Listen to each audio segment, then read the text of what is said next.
A franja da encosta, cor de laranja, capim rosa chá, o mel desses olhos, luz, mel de cor ímpar. Boa noite, bom dia, boa tarde, depende aí da hora que você está assistindo a gente. Eu sou o Thiago Dias, essa aqui é uma entrevista do Ilhéus Comércio, que recebe hoje, mais uma vez, o professor Emerson Lucena, do Departamento de Ciências Biológicas da UESC, o ex-vice-prefeito de Ilhéus, José Henrique Abobreira, e o cacique Ramon Tupinambá, pré-candidato a vereador de Ilhéus pelo Partido Socialismo e Liberdade. Boa noite, gente. Boa noite, Thiago. Obrigado aí pelo convite aí. Boa noite a todos e todas que estão nos ouvindo. Boa noite, professor Emerson. Boa noite, Bobeira. Boa noite, cacique. Boa noite, meu camarada Bobeira. Se vocês me permitem, eu vou começar repetindo uma tradição que me parece ser comum em muitas culturas, em muitos meios, que é de começar pelos mais velhos, os mais experientes. E hoje a gente tem aqui a Bobreira, que foi vereador, foi secretário de Desenvolvimento Econômico e vice-prefeito de Ilhéus. Abobreira, é um prazer tê-lo aqui com a gente. Eu quero que você se apresente, por favor, para quem, por alguma eventualidade, mora em Ilhéus, mas não lhe conhece. O que é que você diria para essa pessoa? O que é que você diz para essa pessoa? Sou ilhéense, natural daqui, da terra de Jorge Amado, Gabriela. Funcionário público aposentado da Secretaria da Fazenda Estadual. E estive vereador na luta política do mandato de vereador, exerci o mandato de vereador e logo em seguida exerci um mandato eletivo de vice-prefeito da cidade, acumulando com a missão de tocar a Secretaria de Desenvolvimento Econômico, que abrangia à época as áreas de agricultura, indústria e comércio. E foi meu forte foi trabalhar a questão do associativismo na zona rural. E daí meu vínculo forte com a luta indígena, com os parentes Tupinambá. Daí chegamos hoje, eu quero aqui prestar meu testemunho firme e valioso em favor do companheiro cacique Ramon Tupinambá, um homem de luta, um homem que luta pelo seu povo, povo esse que na conjuntura política atual do Brasil está sendo dizimado, o povo indígena, não só o Tupinambá, como as demais tribos, as demais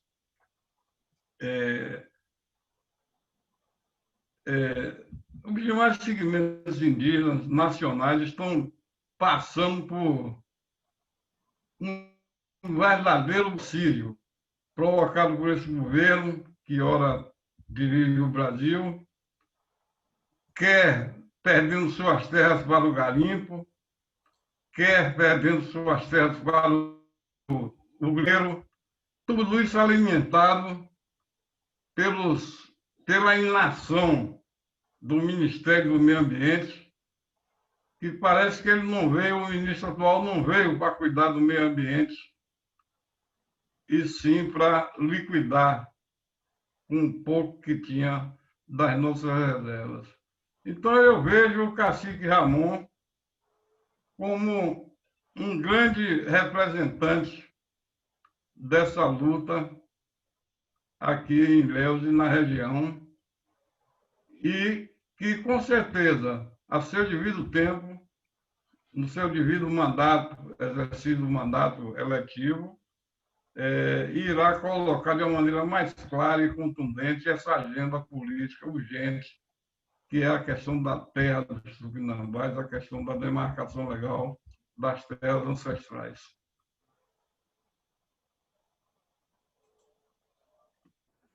Valeu, valeu, Bobreira.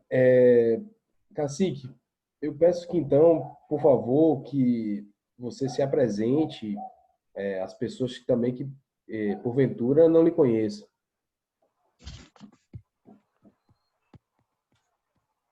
Boa noite mais uma vez, povo ilhéense, nosso povo tupinambá também presentes, né? Nosso povo, comunidades tradicionais dentro do nosso município, nosso povo do campo, né? Nossos produtores rurais, nossos distritos e zonas, né? Onde se tem e que produzem dentro desse município.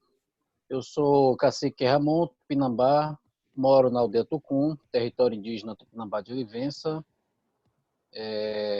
Sou cacique que acompanho 5 das aldeias que pertencem a esse território, sendo elas a aldeia Tucum, Pichichica, Serra Negra, Cururutinga e Parque de Olivença. E aí somam-se cerca de 300 famílias que estão sobre a responsabilidade que me foi dada, já há 16 anos à frente, lutando pela garantia, de viver, de continuar existindo dentro desse espaço onde passou minhas tataras, e minhas bisas, minhas avós, meus pais, e aonde estou atualmente. Bom, eu sou formado em Artes e Linguagens, na licenciatura intercultural em Educação Escolar Indígena, pela UNEB, Universidade do Estado da Bahia, e também sou artesão, extrativista, agricultor, pescador, desenvolvo uma enormidade de coisas que a gente vem aprendendo desde criança, e a gente diz que somos ainda aprendizes e estamos aprendendo no dia de hoje. E atualmente estou aí a convite da nossa juventude indígena, assumindo mais essa responsabilidade de poder vir concorrer ao pleito da vereança do município de Ilhéus neste ano de 2020. Então, é com grande satisfação que eu agradeço ao convite de poder estar aqui com você, Tiago, Ilhéus Comércio, professor Emerson Lucena, José Henrique Bobreira, ao qual tenho muita estima, e acompanho muito a luta, que ele vem aí na discussão para o melhor do nosso município, e algo que eu vejo que é de grande importância com a participação das pessoas, ouvindo as pessoas, porque a gente diz que esse é o ponto crucial e essencial, para a construção de uma política de fato, A gente não está falando de política partidária, estamos falando de política que traga de fato qualidade de vida para as pessoas. Então eu vejo, porque eu venho dessa base, de luta, mas de uma luta que é coletiva, de uma luta que é ouvida, que é uma luta que é participativa e tomada decisões nesse coletivo. Então, esse sou eu, Cacique Ramon, que me apresento aqui à sociedade, apesar de ter muitos familiares que convivem aí nas cidades, nas periferias aí de Ilhéus, Conquista, Vilela, Barra, Iguape, Santo Antônio, Couto, e por aí vai, Rio de Engenho. Então, a gente tem uma família muito grande, que convive em outros lugares, para além da nossa aldeia aqui, território. Beleza, Ramon. Professor,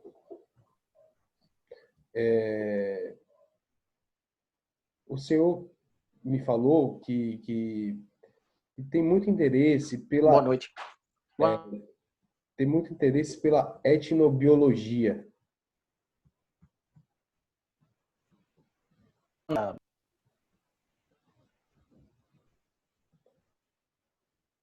Isso. Perfeito, Tiago. Tá me ouvindo? A minha conexão está instável aqui. Eu estou ouvindo bem. É porque aqui para mim tá dando É,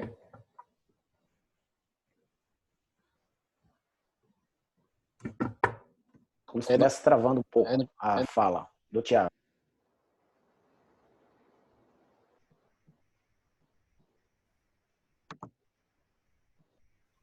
Me desculpe, Tiago, eu não te ouvi. Só entendi a Tiago?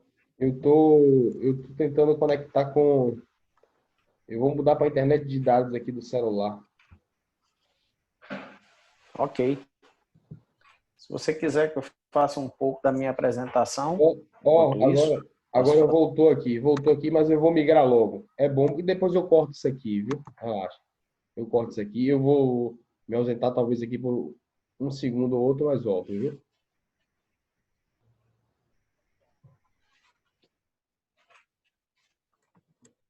Pronto.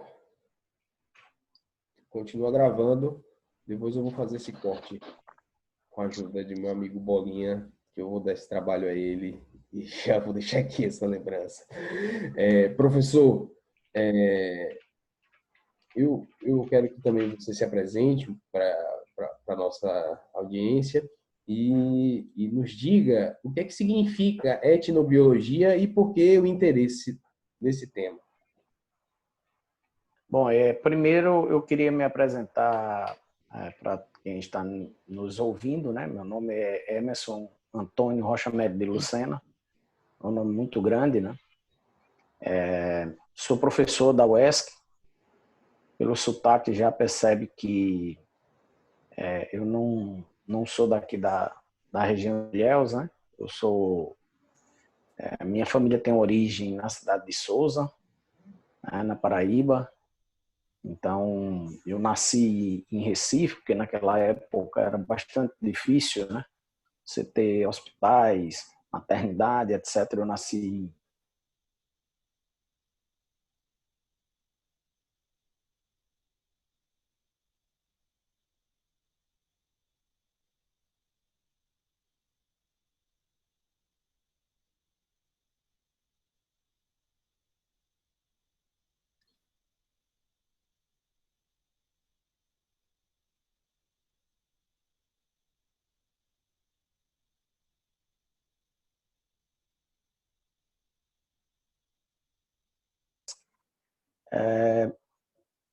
1999. E aí fui chamado, desde lá trabalho na Universidade Estadual de Santa Cruz e sou professor do Departamento de Ciências Biológicas. Bom, eu poderia resumir, né, de uma maneira bastante, eu diria assim, singela, a etnobiologia como sendo os saberes populares sobre a natureza, né? Eles são expressos nessa área do conhecimento biológico, estando ligados nessa relação das significações da cultura de cada indivíduo. Então, a etnobiologia estuda a cultura indígena, ela estuda a cultura caiçara, ela estuda a cultura cigana, ela estuda a cultura principalmente dos povos tradicionais, né? E aí, de via de regra, a gente não pode dizer que ela tem que ter a rigidez do conhecimento científico. Ela precisa dialogar, né, ou estabelecer essa dificuldade que é do diálogo entre o saber popular e o conhecimento científico. E aí, eu diria que o difícil desse diálogo é muitas vezes a gente se desprender aos nossos limites, né, como sujeitos, como seres humanos, assim também como as nossas crenças de verdade, né, porque verdade é algo individual, pessoal, de cada sujeito. Então, resumidamente, a etnobiologia seriam esses saberes, né, que essas populações adquirem há centenas e milhares de anos, passando de geração para geração.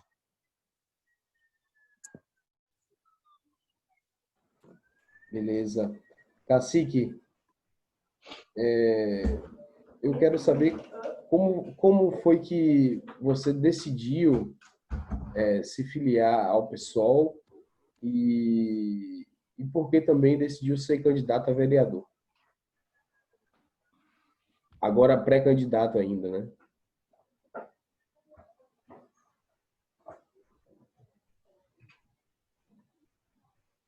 Microfone. O microfone. Oi.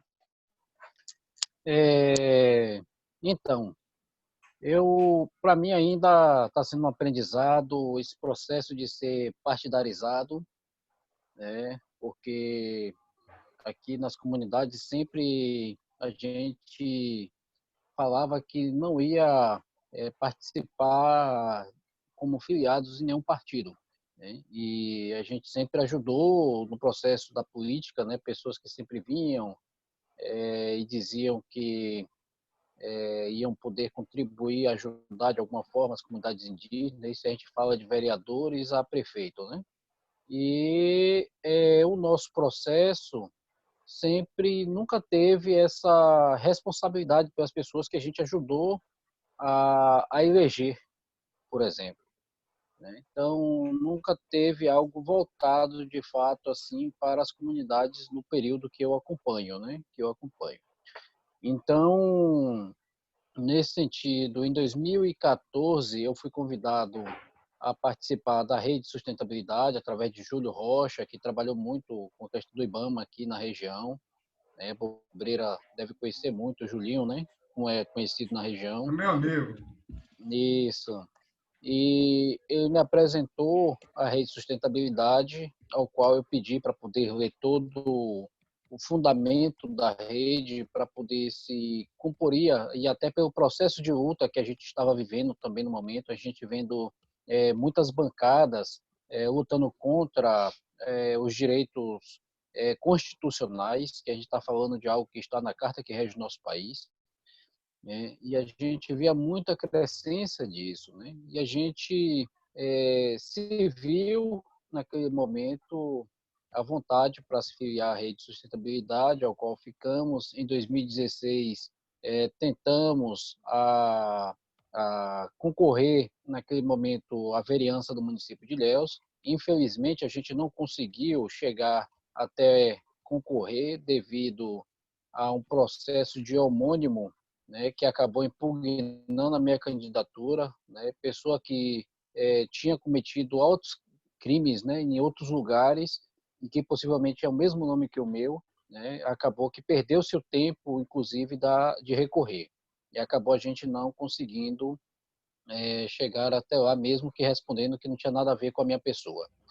E em 2018, também a convite da comunidade, a gente veio tentar algo maior, que foi assim, eu digo que foi uma grande loucura, né, de ter feito isso, mas foi uma loucura boa, né, uma loucura de mostrar para a sociedade que a gente pode também estar ocupando esses espaços de forma democrática, de forma participativa, né, e assim a gente concorreu ao pleito de deputado federal em 2018, ao qual obtivemos pela primeira vez na vida, né, a gente teve 2.063 votos, sendo que no nosso município de Ilhéus a gente teve 763 votos, né, dentro de Ilhéus aqui.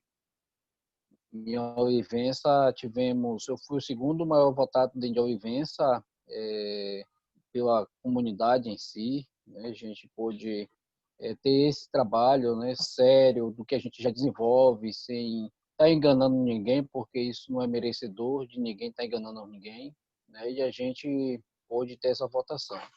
Depois eu falei, rapaz, vou me desfiliar, né, vou voltar à minha vida normal mesmo, como sempre foi, né, aqui produzindo mais todo mundo aqui, né, assim, na agricultura, tudo que a gente faz e tal. E a gente fez uma grande formação em direitos indígenas para a juventude, porque a gente é muito preocupado com isso, né? O nosso povo, a gente prepara mesmo, que a gente gosta de ver o povo preparado, entendido, com informações, porque hoje eu estou aqui como um cacique, amanhã eu posso não estar, outra pessoa pode assumir, assim como a comunidade queira, né? E a gente se preocupa muito com a nossa juventude. E nesse processo da juventude, 3 dias de formação em direitos indígenas, a gente, no final de tudo, a juventude me rodeou e me fez o convite a vir candidato a vereador nesse pleito de 2020. Aí eu expliquei para eles a responsabilidade que é, todo o processo, né, como é que se envolve. Naquele momento eu não estava mais dentro de um partido, aí teria que procurar um outro partido para poder e que atendesse à demanda da discussão de defesa dos direitos humanos, que isso é o necessário, né, no processo. Então acabou que através aí de discussão com Mãe Bernadette, né, primeiramente antes até de Mãe Bernadette teve aqui uma parente do Tupinambá do Pará, que é assessora do deputado Edmilson, deputado federal do Pará. Ela esteve aqui na aldeia, em minha casa, né, me convidando a ir para o PSOL. A gente já acompanhava a caminhada do PSOL nas bancadas de defesa dos direitos humanos em Brasília, então eu me sentia à vontade, né? Só que aí até então eu falei, não, vou conversar com a comunidade primeiro para saber se é viável, né? A gente conseguir, porque eu não faço nada sozinho, né? Aqui é tudo junto com a comunidade. Então acabou que dentro dessa formação os jovens me acolheram, né? Me chamaram para esse pleito, né? Até porque eu nem vinha, né, participar desse pleito, mas eles me convidaram, me deram essa responsabilidade. Eu agarrei, né, e fui procurar o pessoal. Então, comecei com a Mãe Bernadette, né, que hoje é a nossa pré-candidata a prefeito do município de Ilhéus, única mulher, né, o qual apoiamos. E também, depois, o presidente do partido teve aqui, junto com o Marrom e Marculino, ainda quando eu estava no PSOL, né, e aí conversamos. Eu estava aqui construindo tijolos de adobão, né, porque a gente faz várias coisas assim, e a gente trabalha também com a bioconstrução, né, e acabamos fechando, né, dizendo que estaria junto com eles, assim, junto com minha companheira Nádia Cauã também, né, a gente se filiou ao PSOL. Então, essa foi a trajetória, né, para chegar até onde estamos hoje dentro do PSOL, né, e pré-candidato a vereador no município de Ilhéus. Abobreira, como é a raiz cidadanista e o próprio PSOL entendem o papel da luta indígena, especialmente aqui em Ilhéus? O Raiz Cidadanista, que é um movimento que deveria se constituir em partido, mas, de acordo com essa conjuntura política do golpe de 2016 para cá, com essa tentativa da direita, extrema-direita, de criminalizar a política, criminalizar a participação dos partidos políticos, toda essa conjuntura não permitiu que o Raiz Cidadanista se formasse enquanto partido. Permanece enquanto movimento e com a filiação, digamos assim, solidária ao PSOL por intermédio de suas maiores lideranças, que são a deputada Luísa Erundina, de São Paulo, hoje vice-candidata, pré-candidata a vice-prefeita na chapa de Guilherme Boulos, em São Paulo. O Célio Turino, que foi, digamos, vice-ministro de Gilberto Gil na pasta da Cultura, ele foi secretário executivo do Ministério da Cultura. Toda essa turma boa que nós acompanhamos, hoje está abrigada no PSOL. Embora eu não esteja afiliado ao PSOL atualmente, mas estou marchando e ajudando na construção da companheira Bernadette e ao companheiro Ramon como pré-candidato a vereador em Ilhéus. Tá. O sinal chegou aí? Está chegando? Sim, nós ouvimos bem. Nós ouvimos bem. Como? Professor, Tá bem o Opa, som? Nós lhe ouvimos bem. Ô, professor, o senhor hoje é afiliado à Mas opção? repita aí a pergunta, que eu acho que falta concluir alguma coisa.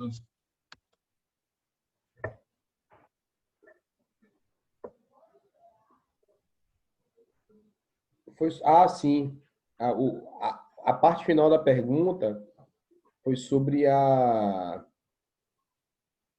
como é que você enxerga e o PSOL e o movimento cidadonista enxergam a questão indígena, especialmente aqui na região. É um problema, é uma questão nacional, é um desafio que tem características em cada região do país, né? Tem desafios diferentes. Quase sempre envolve a luta pela terra, mas eu quero que você fale como é que você enxerga a reivindicação, por exemplo, pela terra que os tupinambás fazem, Nelson, né? Retomada. É uma questão de justiça. É a questão de justiça.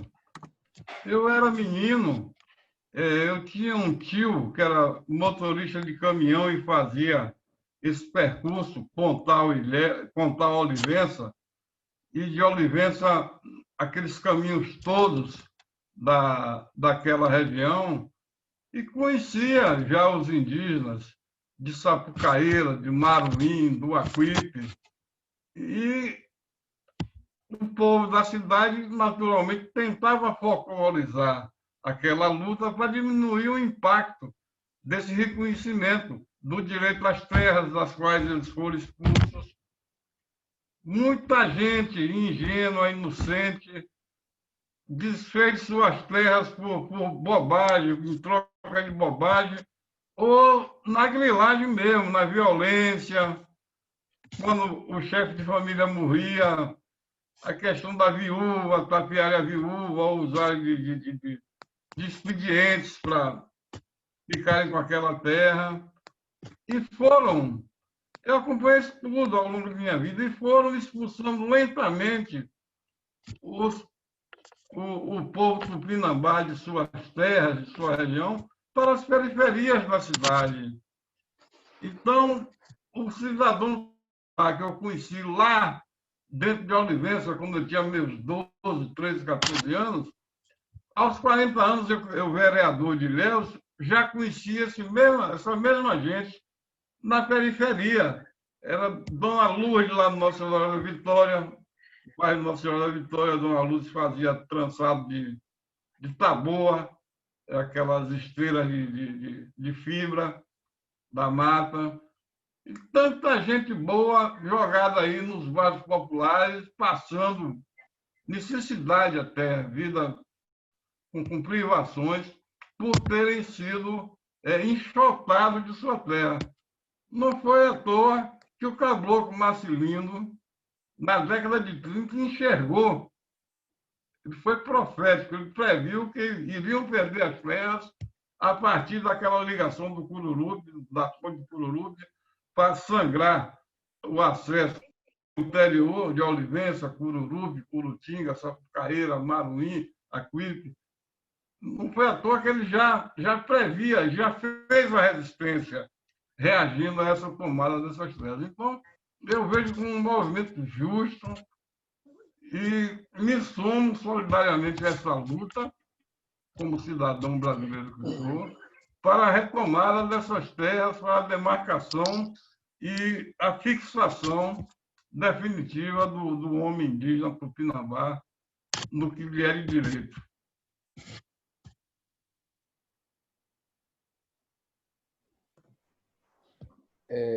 Cacique,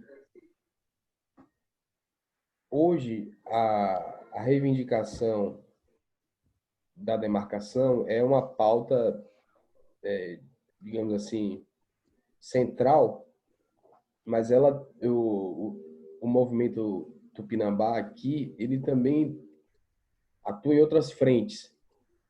E uma dessas frentes é justamente o tema da nossa conversa de hoje, que é o cuidado e a proteção da Mata Atlântica.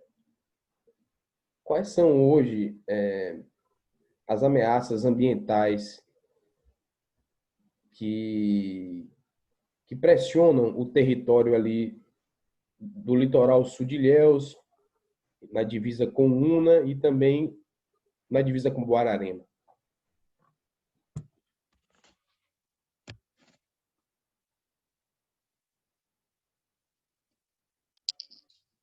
Bom, Tiago, eu quero aqui também já externar, né, os agradecimentos também ao movimento Raiz Cidadanistas que vem se somando nessa luta de discussão, né, de pré-candidaturas que de fato sejam viáveis para o município de Ilhéus, né, que a gente possa trazer isso nessa discussão ampla com a nossa sociedade ilhéense.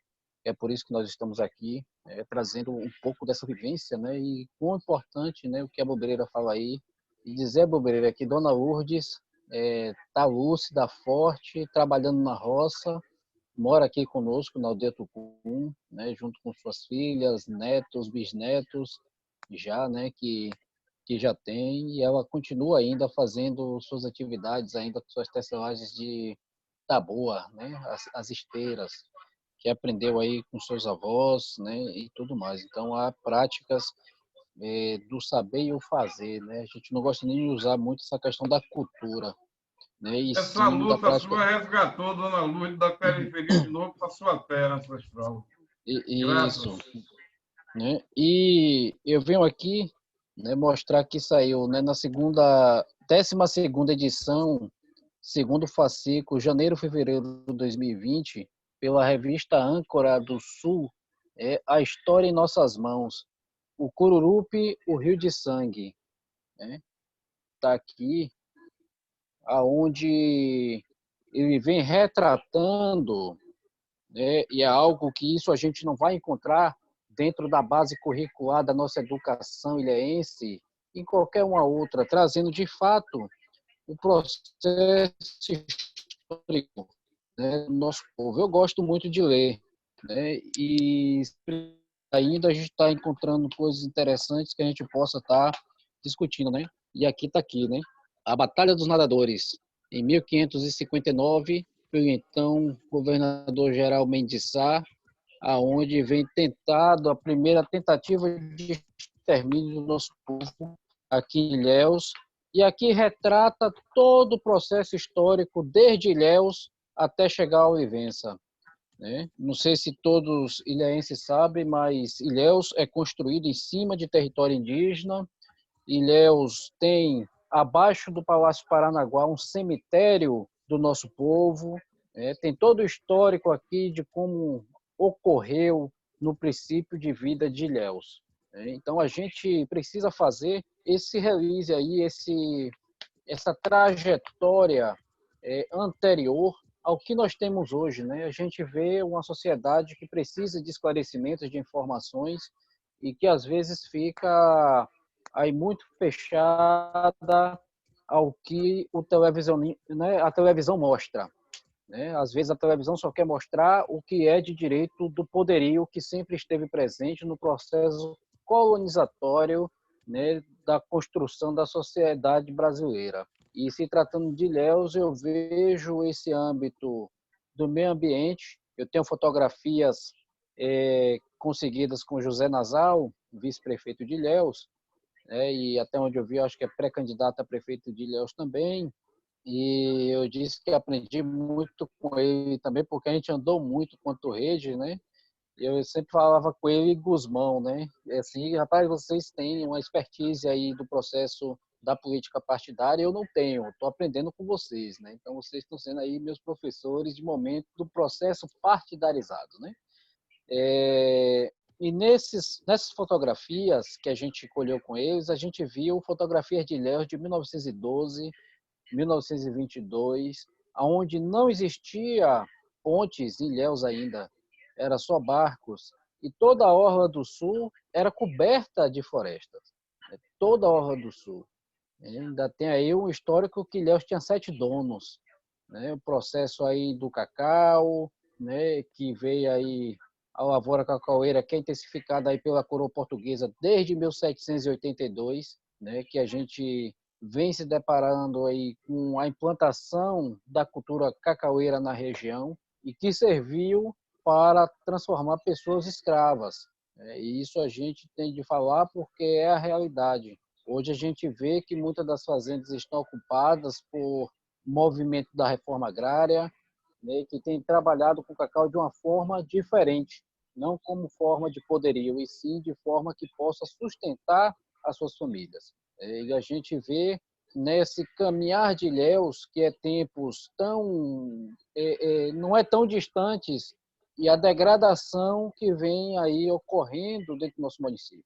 A gente vê aí as nossas praias sendo fechadas de prédios, né, à frente das nossas praias, né, de forma muito assim criminosa, né, de forma muito criminosa. A gente vê aí grandes empreendimentos desse poderio financeiro, né, que está aí mandando em tudo, né? A gente vê aí a construção desse Cidadele, a gente vê o Alfa Park, que está em cima de uma estância ali de manguezal, que é área de APA, área de preservação ambiental, que não deveria existir nunca aquilo ali dentro do Cururupi, e hoje está posto sem nenhuma comunicação, sem nenhum consentimento da sociedade, sem nenhuma participação da sociedade nessas discussões, né? E as coisas vão acontecendo, né? As coisas vão acontecendo, está aí, a gente denunciou várias vezes, a gente já pensou inclusive em entrar ali,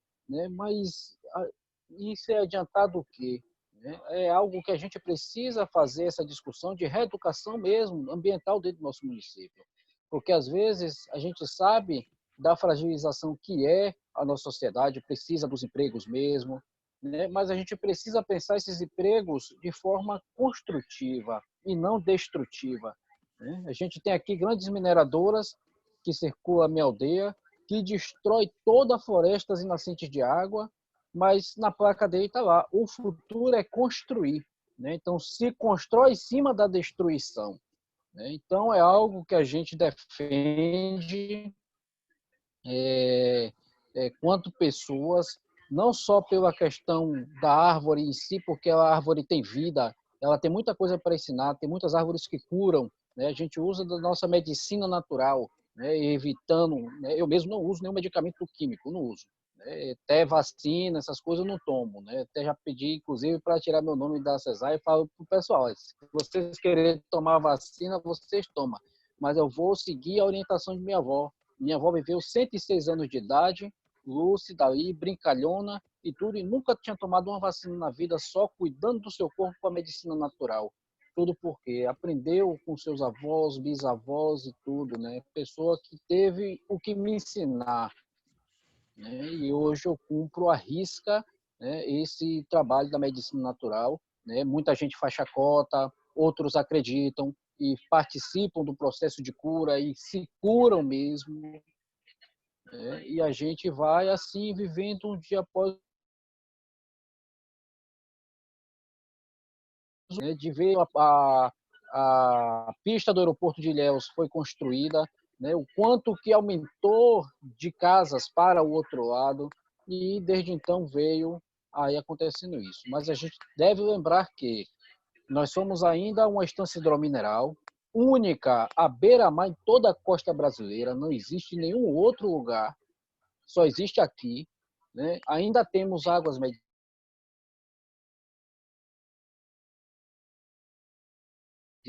e que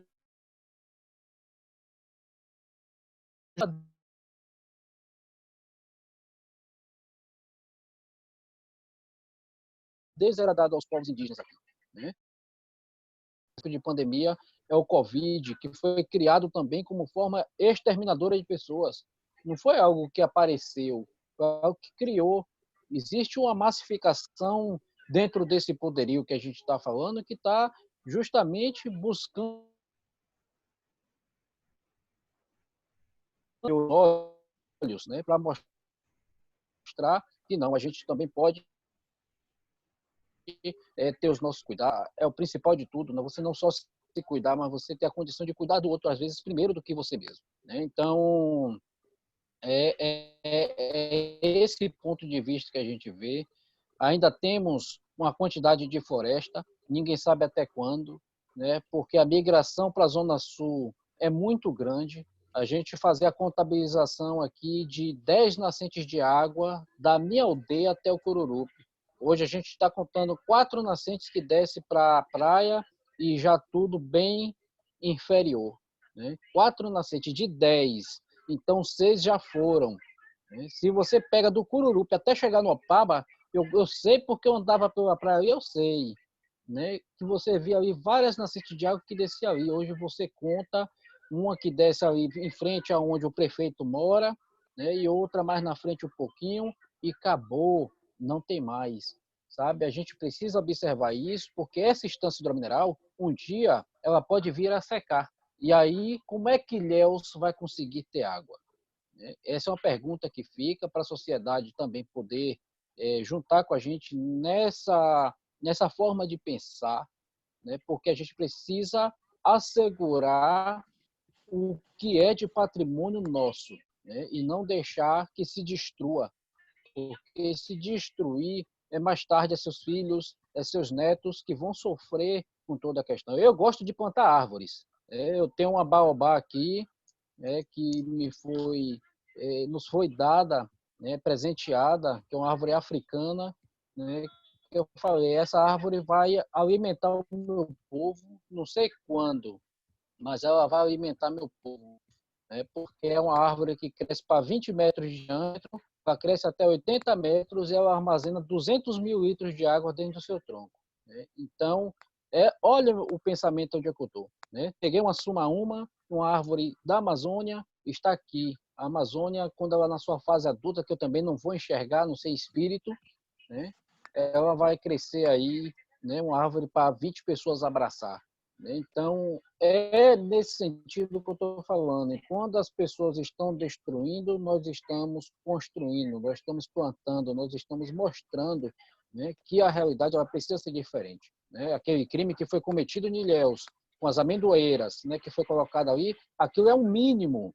Aquilo gerou uma repercussão, né? Ah, porque as maritacas e tal. Sim, e o restante de todas as áreas que foram totalmente desmatadas para a construção de grandes condomínios que não pertencem à população de Ilhéus, né? Aonde se discute isso, né? Então, ali é só um ponto, que foi colocado que as pessoas se sentiram incomodadas.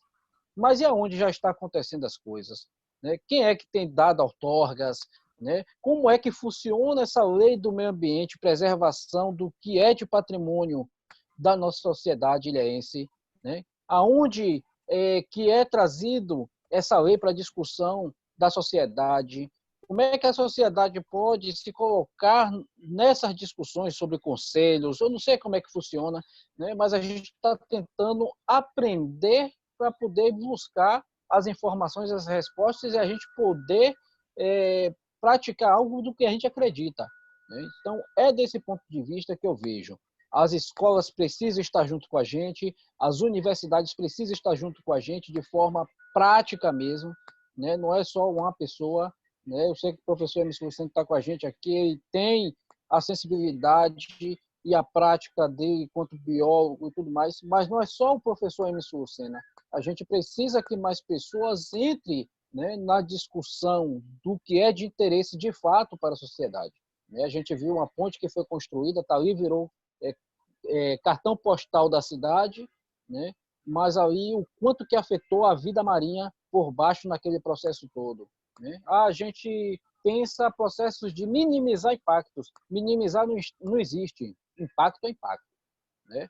Tá lá, tá posto, gastou não sei quantos milhões, enriqueceu muita gente, né? E virou um lugar só de passagem, né? Então, eu acho que a política pública ela precisa se estender melhor para a sociedade, né? Eu acho que os governantes pensar pela cabeça da sociedade, eu acho que esse não é o legal e não é o ponto. Eu acho que a sociedade ela precisa estar participando do processo, né, disso aí.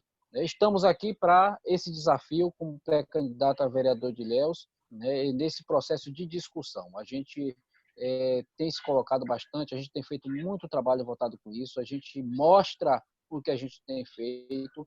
Infelizmente, a gente não domina os meios de comunicação que chegam às casas, né, da sociedade ilhéense, infelizmente, né, ainda espero que apareça um meio de comunicação, né, como está aqui agora nesse momento, o Ilhéus Comércio, que está dando essa oportunidade de a gente trazer esse pensamento para a gente, mas que a gente tenha, para além deles, outros que possam se somar nessa luta que é de todos nós, não é só das nossas comunidades indígenas. Beleza, Cássio.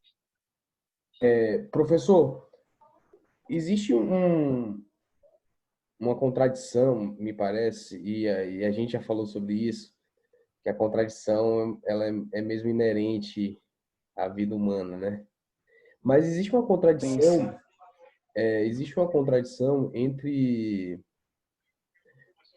essa vontade de proteger a natureza, né? As pessoas se sensibilizam com os danos ambientais, especialmente os que acontecem aqui mais perto da gente, né? Como foi o caso lembrado pelo cacique. Por outro lado, as pessoas também anseiam por trabalho e costumam ter uma noção de desenvolvimento e de progresso e de que o emprego às vezes tem um custo ambiental e que a gente topa pagar esse custo ambiental.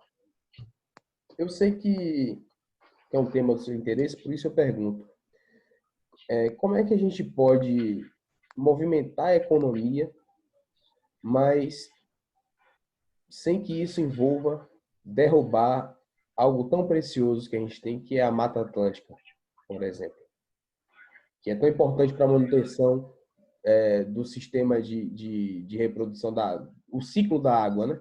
Os ciclos da água. Então, Tiago, olha só. A sua pergunta ela é bastante complexa para a gente responder de uma maneira muito rápida, muito simples aqui. Primeiro que ela é baseada em diversos estudos científicos, né? As universidades, né, melhor dizendo, e os institutos de pesquisa, eles são de suma importância para realizar os estudos tanto de impacto ambiental quanto de levantamento da riqueza, abundância e assim por diante da fauna e da flora, mas também de outros organismos que compõem a biodiversidade do nosso país. É um país bastante rico em termos de biodiversidade, mas que tem pouco investimento. Tradicionalmente, o Brasil recebe muito pouco investimento nessas áreas de estudo voltados à questão dos seus biomas, né? Como a gente gosta de chamar. Para entender um pouco disso, é importante que a gente entenda que na sociedade que a gente vive, a relação homem-natureza ela é uma relação antagônica, né? Desde o seu processo, porque nesse processo do capitalismo, do sistema capitalista, como a gente gosta de chamar, é muito difícil a gente implementar em todos os empreendimentos e investimentos que ocorrem na sociedade humana o princípio da sustentabilidade ou do desenvolvimento sustentável. Depende muito do conceito e da forma como a pessoa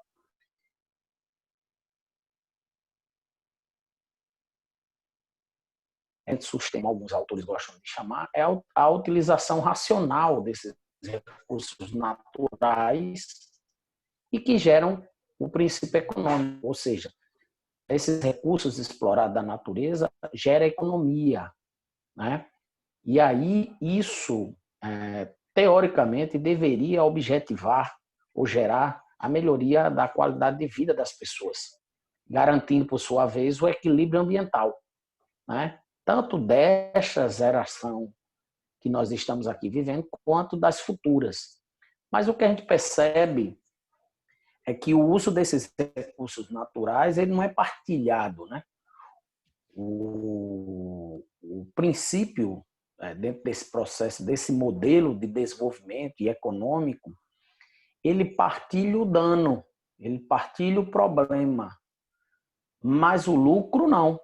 O lucro fica para uma pequena população, né?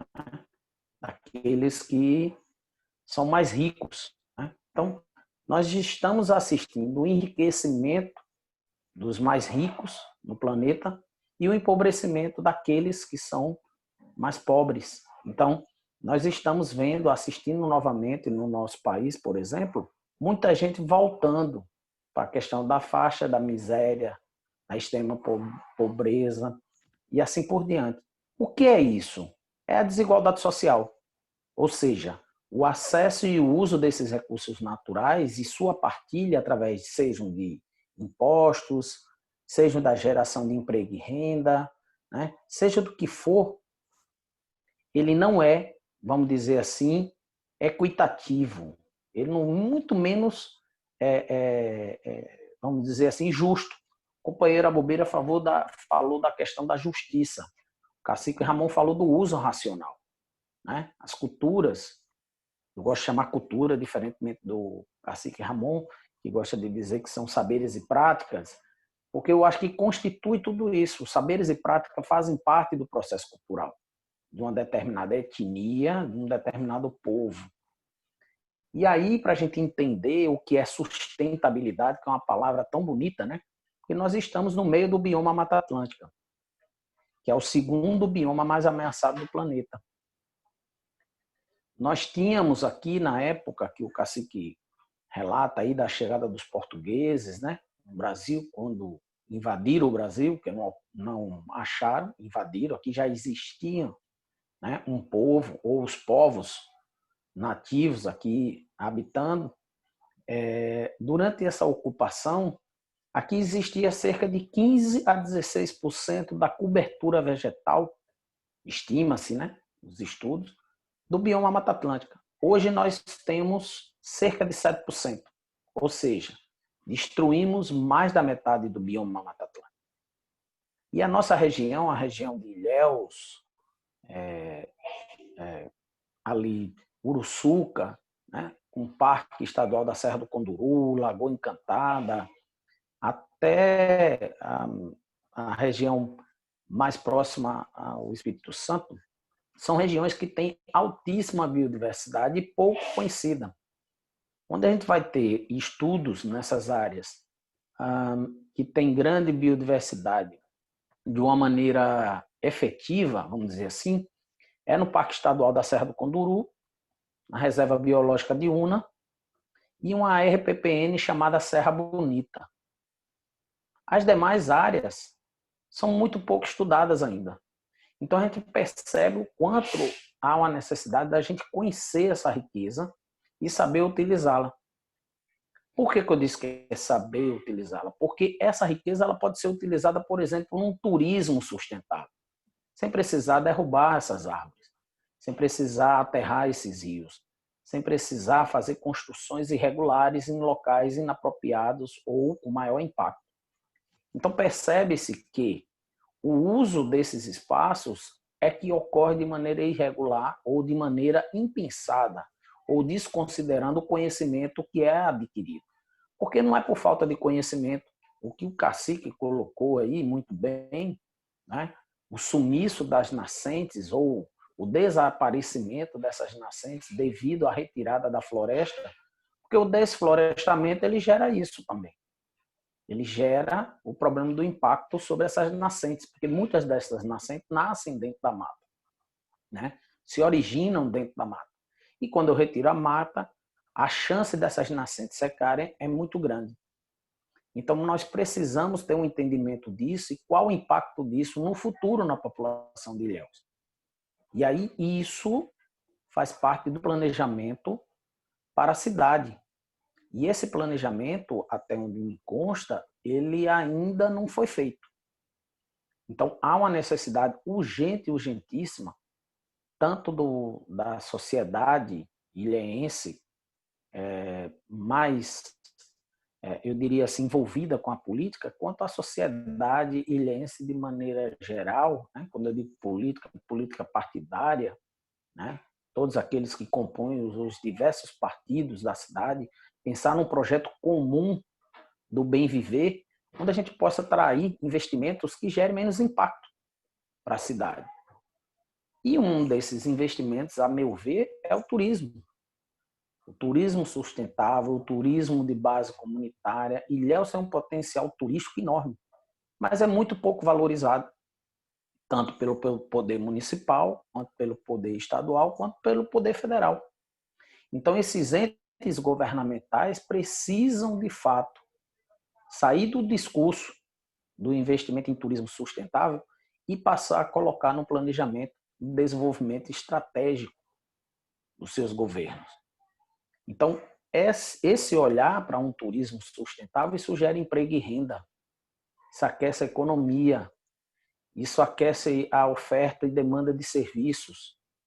E a gente possibilita, inclusive, novos estudos para entender como essas culturas, né? O Cacique falou aí a respeito de artesanatos, né? Feitos na questão indígena.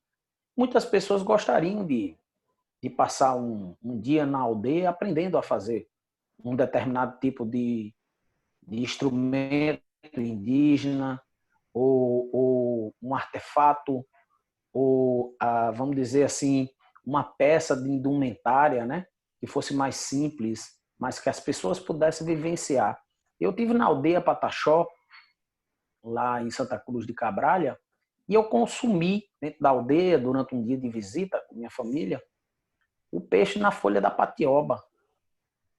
Por quê? Porque existe um programa na prefeitura municipal que incluiu como parte da visitação turística à cidade aquela aldeia. Então, aquela aldeia faz parte do roteiro turístico para quem chega na região. Então, você tem, desde a questão da visita às matas, para você conhecer como esses povos viviam, né? E como ainda vivem, porque eles interagem ainda com essa mata. O Cacique falou da questão dos remédios, né? O remédio da mata, como alguns povos gostam de chamar. O catingueiro diz isso, né? A mata é minha farmácia. Então, os povos indígenas, a mesma coisa. Sobrevivem e aprenderam a conviver com suas doenças através dessa cura que buscam nesses remédios. Porém, é importante relatar que a ciência precisa comprovar. A ciência tem um papel fundamental, e aí entra o papel da universidade, de realizar estudos científicos que comprovem a eficácia.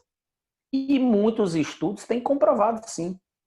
E aí essa relação com a etnobiologia, né, e o conhecimento científico se dá de grande importância. Então, estabelecer o diálogo entre a Universidade Estadual de Santa Cruz e os povos tupinambás é um desafio muito grande para a nova reitoria que está se iniciando, né, do professor Alessandro, do qual eu faço parte lá da ProEx, e fica à disposição para a gente ver como estabelecer essa parceria de uma maneira mais salutar e respeitosa, né, com os povos indígenas, porque a gente percebe claramente que muitas vezes essa relação ela é unilateral e, às vezes, ela se dá de maneira muito desrespeitosa, né, para não dizer uma palavra mais pesada. Né? Então, assim, respondendo a você de uma maneira dentro do possível, do tempo que nós temos aqui, é basicamente isso. É estabelecer o diálogo, ver aqui o que é que seria possível, o que é que esses povos têm como demanda, e eu acredito que uma representação como o Cacique Ramon, né, é uma representação que vai levar isso para o poder legislativo da Câmara Municipal de Ilhéus, representando seu povo, mostrando a sua identidade, falando sobre os seus problemas, né? Porque vamos aí, eu acho que é interessante até ouvir do Cacique. Se nós temos problemas com a Covid na cidade de Ilhéus, imagina nas aldeias, né? Imagina nas aldeias como isso não está. Como é trabalhar essa questão da prevenção dessa doença, que ela é tão maléfica, porque ela não tem barreiras, né? Não tem como a gente impedi-la de chegar em algum local. A gente pode tentar, né? É uma boa pergunta. Eu peço que o Cacique então responda para a gente como é que que a aldeia Tucum e as outras comunidades do povo tupinambá estão lidando com a pandemia e com os surtos aqui da Covid-19. Ok. Tá me ouvindo bem, né? Ok. Só fazer aqui uma lembrança, né, que aproveitando o espaço também, e ontem foi o dia do capoeirista, né? A gente não pode deixar de não falar, que é uma arte tão importante, que abrilhanta, né? Infelizmente eles não têm a visibilidade necessária que necessitam, né, e que precisam ter essa bela arte que retrata o nosso município de Ilhéus, os grandes capoeiristas aí, né? Com isso, né? Tem aí Ninja, Mestre Ramiro, o outro pequenininho que eu esqueço o nome dele agora, mas que sempre, quando a gente se vê, a gente se fala bastante. E além de ter aqui os nossos indígenas jovens, né? Que é algo que eu sempre me preocupo também, é dar muita atividade para os jovens, né? E a gente teve Você me aqui... permite uma parte aí na sua fala, Cacique? Sim, sim, Hoje, professor. primeiro, mestre Moa presente, né? Presente. Respeitar a Presente. nosso mestre. Então, segundo, dizer que o mestre Vigílio, hoje, né, o grande mestre Vigílio, capoeirista, eu acho que é o terceiro mais antigo vivo, né, capoeirista da Bahia, recebeu hoje da nossa Universidade Estadual de Santa Cruz um título de doutor honoris causa. Então, é importante a gente frisar isso, que a nossa universidade, ela reconheceu, né, não só o trabalho, mas também a figura, a pessoa, esse cidadão, né, baiano tão importante, através da arte da capoeira, dessa cultura tão maravilhosa, né, que a capoeira traz junto nesse contexto. A Universidade Estadual de Santa Cruz concedeu ao mestre Virgílio, no dia de hoje, o título de doutor honoris causa. Então, é só essa parte que eu queria fazer para a gente deixar registrado aqui.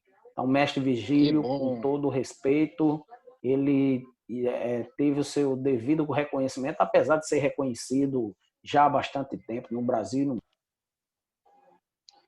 Que bom, né? Isso é importante, né? O reconhecimento também, por outro lado. E vamos voltar também aí, professor, para poder buscar aí os títulos dos notórios saber, né? E aí, eu acho que é um ponto importante também para essas pessoas que são doutores natas, né? Aí, de seus conhecimentos antepassados, né? Que às vezes não é o conhecimento científico, acadêmico, mas que tem suas formas e que contribui, né, para também o saber, né, aí do modo das universidades, né, e dê condições a essas pessoas. Então, só retornando assim, falando, né, dessa preocupação que eu sempre tive aqui com a juventude, de dar muita atividade para eles, e eu vejo que esse meio da arte é um meio de interação, né, entre culturas, entre saberes, fazeres, Sim. e a capoeira foi uma delas, né, que foi feito um acordo aqui junto comigo, um capoeirista mestre do bairro Teotônio Vilela, que firmamos, né, aqui uma ação social para eles virem 2 vezes na semana fazer essas aulas com a juventude aqui dentro da nossa comunidade, né? Isso foi muito interessante ver que hoje tem muitos índios aqui que usam da arte assim de uma forma muito alegre e feliz, né? Porque trabalha com o corpo, a mente e tudo, né? Então isso é importante fazer essa interação aí entre ambas partes, né?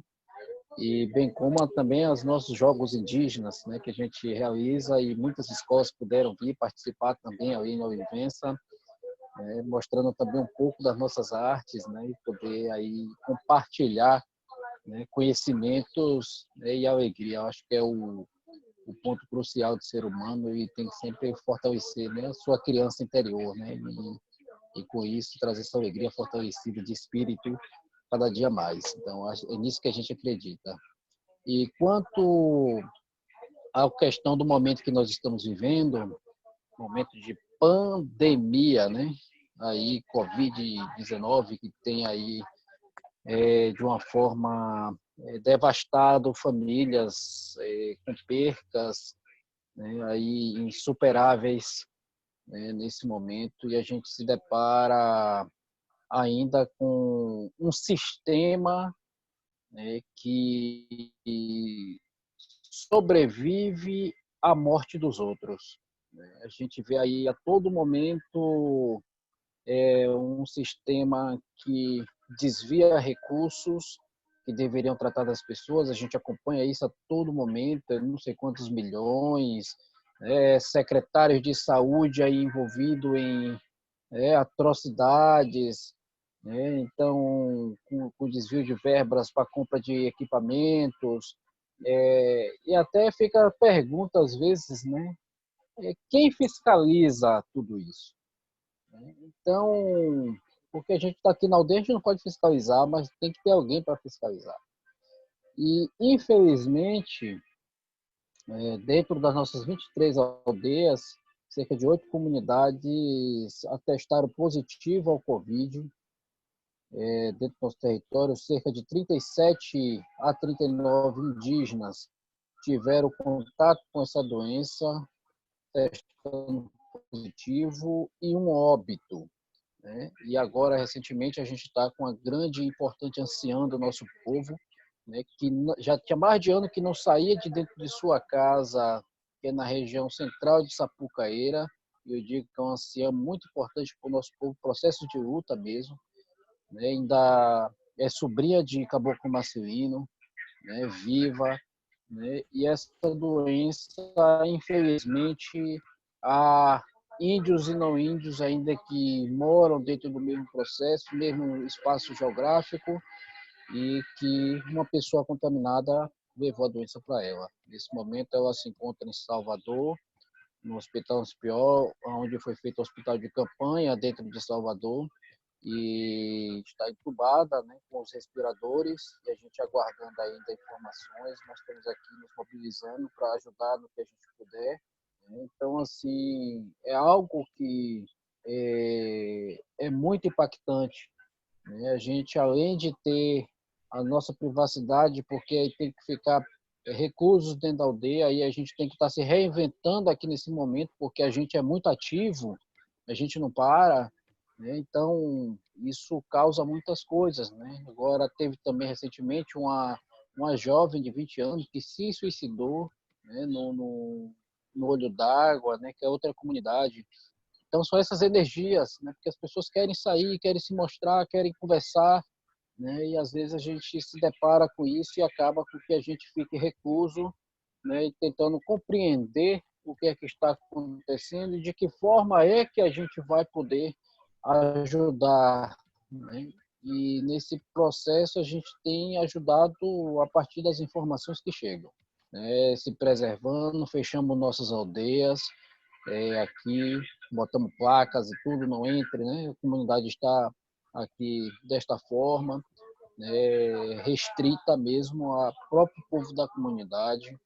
Então, as pessoas que tiveram contato, passaram pelo processo de acompanhamento da equipe de saúde da CESAI, que é a Secretaria Especial de Saúde, mais diretamente o Polo Base de Ilhéus, né, que acompanhou. A gente enfrentou enorme dificuldade com a Prefeitura de Ilhéus, porque a gente pedia que tivesse as barreiras sanitárias, que tivesse um processo de orientação das pessoas, né, no processo, e o secretário, junto com o prefeito, informou que não concordavam com as barreiras sanitárias. Isso a gente acompanhou também em vários municípios, né, muitos prefeitos e secretários dizendo que não concordavam com barreiras sanitárias. E eles depois ainda tentaram colocar aqui próximo da nossa aldeia, a aldeia Tucum, né, cerca de 200 metros, né, um hospital de campanha para trazer as pessoas infectadas para serem tratadas aqui próximo das aldeias, né? Então, isso é um cúmulo do absurdo, você trazer as pessoas para um local geograficamente ao contrário do que é os lugares Então, o que é que eles queriam com isso? Que isso se alastrasse dentro da região, né? Então, quem sabe não foram eles que trouxeram pessoas contaminadas a contaminar as comunidades indígenas, sabe?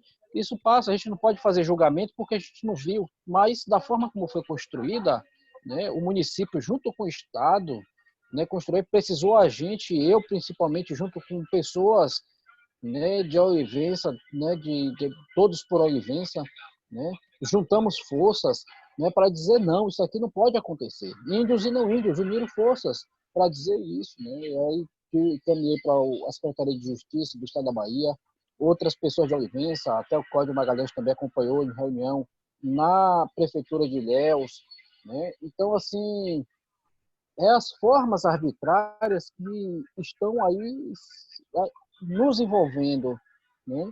E a gente vê, né, a crescente que está dentro de Ilhéus, aí quando procura leite já não tem, né? No caso mesmo dessa anciã, né, que foi procurada, tinha mais, né? Vai para onde? Vai para Salvador, entende? Então é aí que a gente está.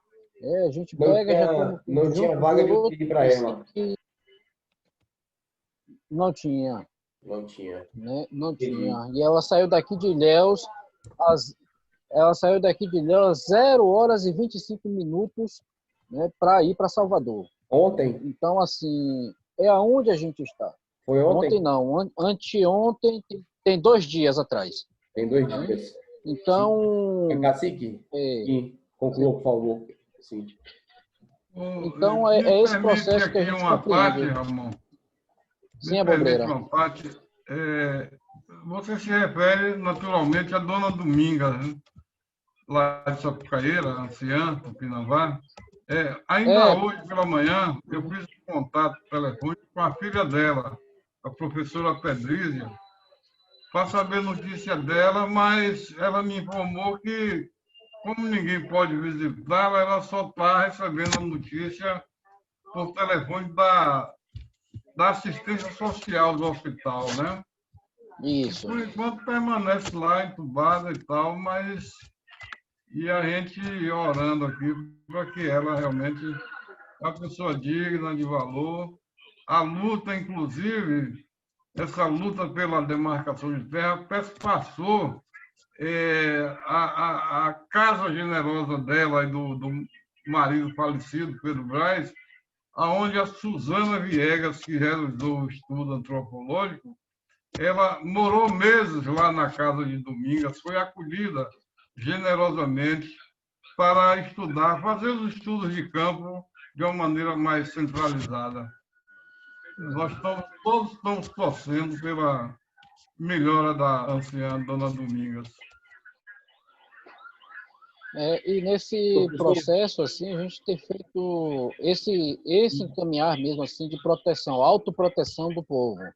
A gente tem feito aí, porque até hoje a gente, do governo, não vimos nenhum processo para a preservação, né? Muito pelo contrário, inclusive o próprio Bolsonaro, quando veta dentro do Congresso Nacional, né, dizendo que não é necessário levar água para os índios, né? Isso é um crime hediondo, né? E sem precedentes, né? Mas que, como ele é um presidente da República, passa, né, as coisas.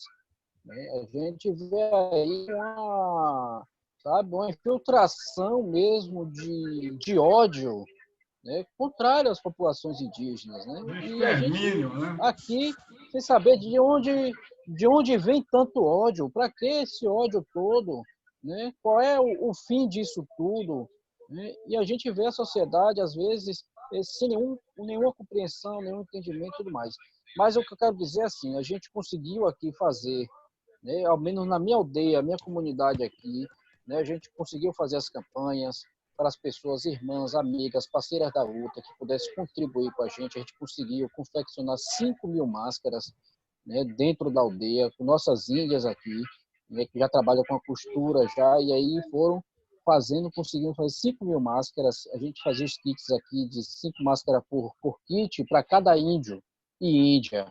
Né? Então a gente fazia assim e tudo mais, aí ia comprando álcool gel, ia se virando, conseguindo cestas básicas, né? Então, até os dias de hoje, a gente continua em campanha. né? Então, a gente não vê Cacique, por parte do município de Cacique, Ilhéus esse apoio. Oi.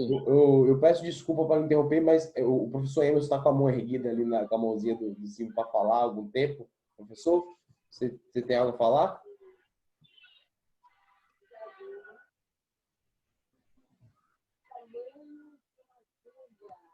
O som.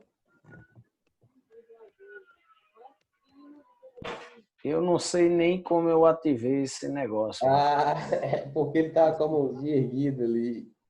Vou abaixar agora. Pronto. Desculpa, gente. A gente está com pouco tempo e eu gostaria de encaminhar a conversa, por mais que seja rápida, infelizmente foi rápida. A gente teve aquele problema antes com a internet, né? Com a ferramenta online. Eu gostaria de encaminhar a conversa para o final e peço que a Bobreira, para finalizar essa conversa, faça uma pergunta sobre o projeto da pré-candidatura hoje do cacique Ramon a vereador ao próprio cacique. Eu passo a bola para você, Bobreira, de surpresa aqui, para você assumir aí esse papel de entrevistador. Ramon, prezado amigo, cacique Ramon, todo candidato, todo pré-candidato, eu já passei por isso várias vezes, várias candidaturas, naturalmente, ele, com sua prática usual de ouvir a comunidade, nessa prática de ouvir essa comunidade, normalmente brota um apanhado de ideias que se transforma numa plataforma, numa diretriz de não só da campanha em si, mas de quando for obtida a vitória e o mandato foi exercido.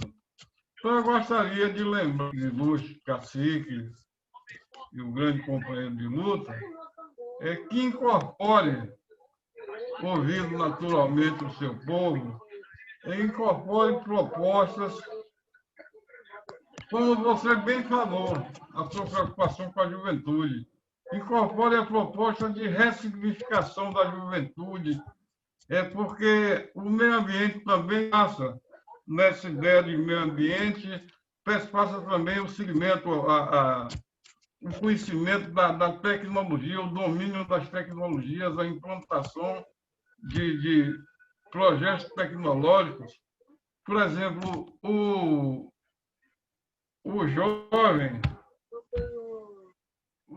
só vai permanecer na Terra, cuidando da Terra, se ele tiver novas tecnologias, se ele tiver sinal de internet, se ele tiver todas essas facilidades desses meios de comunicação. Então, é fundamental na sua plataforma incluir também a questão da ressignificação dos jovens, a sua permanência na Terra, com projetos que venham adotar as aldeias todo da Tupinambá, de dotar de sinal de internet e possibilitar a instalação de todos esses equipamentos modernos.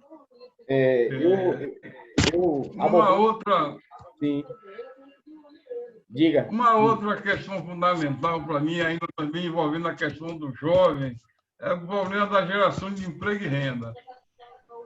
Primeiro, pensar num plano de atração de investimentos de infraestrutura, melhoria de acessos, de estradas a mais, explorar piscicultura, tanques rede, todo esse potencial natural que existe em todo o território, a água, as florestas, transformação de produtos da terra agregando valor,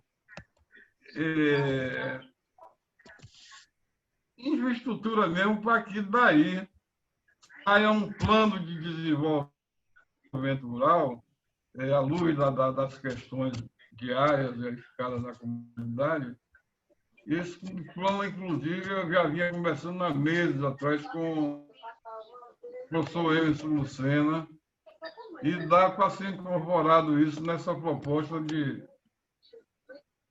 nessa plataforma de campanha. No mais, Sim, agradecer a generosidade desse espaço, do Ilhéus Comércio, a disponibilidade de Tiago, o prazer de marchar aí junto com todos esses companheiros em prol aí desse movimento em favor de Ramon. A Bobreira preferiu não fazer a pergunta e fez duas propostas. Eu tenho certeza que Ramon ouviu bem e vai incorporá-las, que são da experiência dele. Então, eu vou passar a bola para o professor Emerson. Eu peço que o professor Emerson faça a pergunta que vai encerrar a nossa entrevista com o cacique Ramon. Uma pergunta sobre a candidatura dele a vereador, a pré-candidatura nesse momento. Bom, primeiro eu quero agradecer ao Ilhéus Comércio, ao Tiago, a toda a equipe, né? Jornalismo, parabenizar pelo brilhante trabalho que vocês vêm fazendo, jornalismo sério, crítico, e que escuta todos os lados, né? Mas isso é importante, é o jornalismo democrático.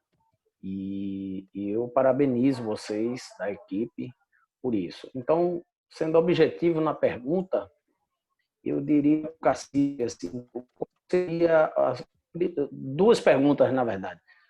E a principal plataforma do governo para o povo ilhéense e também para o povo tupinambá, o que você enxerga como importante, como plataforma, como representante, né? Espero que você seja eleito e sendo eleito, né? Para o poder executivo implantar em Ilhéus como legislador. Então, você vai fazer parte do poder legislativo. Eu gostaria de saber quais seriam essas suas duas principais plataformas. Uma interna, né, para o seu povo, e a outra para a população de Ilhéus. É isso. Agradeço mais uma vez e parabenizo aí ao cacique por essa empreitada, porque não é fácil não, viu? Gratidão, professor Emerson, pelas perguntas. Agora, eu penso que cacique Ramon se faz sozinho. E antes de eu ser cacique, tem uma comunidade ao qual me dá toda a caminhada por onde eu devo trilhar. A mesma coisa eu acredito que seja ou deveria ser no mundo da política partidária, de a gente ter pessoas que possam somar com a gente e nos ajudar no processo de construção do que se trata projeto de vida, né, para as pessoas principalmente. Então eu penso que na nossa prática é ser um pouco diferente dos outros, porque chega muita gente às vezes dizendo o que vai fazer. É muito diferente do que você perguntar às pessoas o que vocês acreditam, o que elas, né, acham que você deve fazer. É diferente. Então, eu acredito que a gente abrindo as portas para o diálogo Perfeito. e a formação com as pessoas, a gente consegue construir, de fato, o que vem se falando no tempo todo, uma política nova. A gente vê todo momento as pessoas falando, vamos fazer uma política nova, inovadora e tudo, mas as pessoas não dão ouvido às pessoas que de fato vão ter esses atendimentos futuramente. Eu digo porque na campanha para deputado, aonde eu chegava, era uma pedição fila da mãe, todo mundo pedindo coisas, e tudo mais, a gente falando para eles que a nossa prática é diferente. A gente pode até fazer trocas, mas dizer que a gente vai transformar isso em algo do que já vem acontecendo anteriormente, é a gente negar até a nossa própria identidade. Então, para a gente é mais fácil a gente ouvir as pessoas e saber o que de fato ela acredita e se ver, se é importante ter uma candidatura diferente, de ver um indígena se colocando para um pleito de um município na pré-candidatura à vereança, e a pessoa se vê naquela candidatura, não. Eu me vejo naquela candidatura porque eu pude opinar para que ela acontecesse. Então, é diferente, é diferente. Eu não posso aqui dizer o que é que eu penso para o município de Ilhéus sem ouvir as pessoas primeiramente, né? Porque as pessoas têm a condição de dizer o que acho que é melhor. Eu posso até, na minha concepção, dizer o que é que precisa melhorar em Ilhéus, né? Mas se você não traduz isso a partir de ouvir as pessoas, aí fica complicado, sabe? Aí você é totalmente pessoas autoritárias ao tempo todo, né? Sem dar vez às pessoas, né? E para a questão interna, aqui, né, a gente vê, como bem a Bobeira trouxe, né, as inúmeras dificuldades que se tem e que a gente acredita, né, que uma Deus abençoe os encantados da floresta que a gente chegue, né, e as pessoas acreditem de fato, né, nesse jovem aqui, né, que está se colocando, né, tenho só 35 anos de idade, né, mas há 16 anos já sou cacique, né, de tanta gente, já passei por inúmeras coisas e aprendi com esse movimento, né? Toda a minha escola está aqui, né? E sempre tenho aprendido com as pessoas e me coloco para isso. Sou bom ouvinte, viu? Gosto de ouvir as pessoas, né? Antes de tirar qualquer conclusão de qualquer coisa, até porque cada um está em realidades diferenciadas, cada qual tem um pensamento diferente, né? Então a gente sempre respeitar o que o outro pensa, né? É o princípio de tudo, né? Minha avó sempre já dizia isso. Né? Respeite o outro para que ele tenha o mesmo respeito para com você. Mesmo que ele não te goste, mas ele vai ter um respeito por você. Então, eu acho que é nesses cuidados que a gente vai se trabalhando. Né? Aqui na zona rural, a gente tem um trabalho filho da mãe para se desenvolver, porque aí não trata só do povo do Pinambá, é também para o povo do Pinambá, né? Mas a gente tem aí comunidades circunvizinhas que dialogam com comunidades indígenas. E essas precisam também precisam ser ouvidas também pela sua carência que se tem.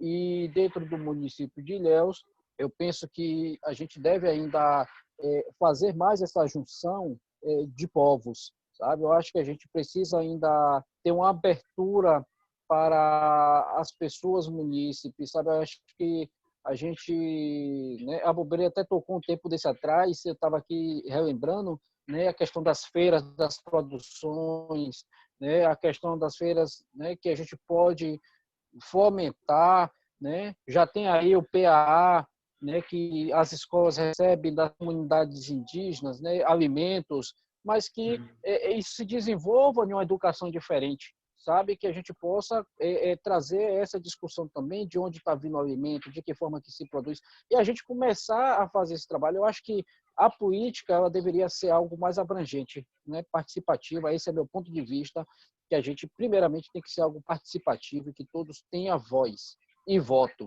né? Para a gente poder organizar e reorganizar isso, né? Esse é meu ponto de vista nesse momento. E gratidão, né? Agradecer aqui, agradecer nosso Pai Tupã, nosso Encantado da Floresta, pela oportunidade de estar junto com vocês aqui nesse boa troca de informações e experiências aí que se tenha. De Que a gente possa trilhar nossa caminhada, né? Sempre, sempre. Pronto, beleza. Gratidão, Obreira, professor Emerson, Thiago. Gratidão a vocês, desejo sucesso ao cacique, né? Tomara que Ilhéus tenha representantes como você, né? E que a gente possa estar melhor representado. É isso que eu desejo muito sucesso e agradeço a todos e todas. Estou aqui com o nosso grande mestre Abobreira, é uma figuraça. E Thiago, que é um excelente profissional. E você, cacique, eu dispenso comentários, porque eu já conheço sua trajetória na Teia dos Povos, então você já é uma liderança nata. É isso, agradeço, só tenho a agradecer. Eu lamento ter que encerrar, a gente vai ter que encerrar. A Teia dos Povos é um bom assunto para uma próxima conversa, inclusive. Eu agradeço a todos pela presença, pela participação. A gente teve problemas no início com a internet, não foi ao vivo, mas foi gravado, e logo vai estar no ar. E muito obrigado mais uma vez, boa noite a todos. Fiquem bem aí. Tchau, tchau. Boa noite, gente. Se cuidem.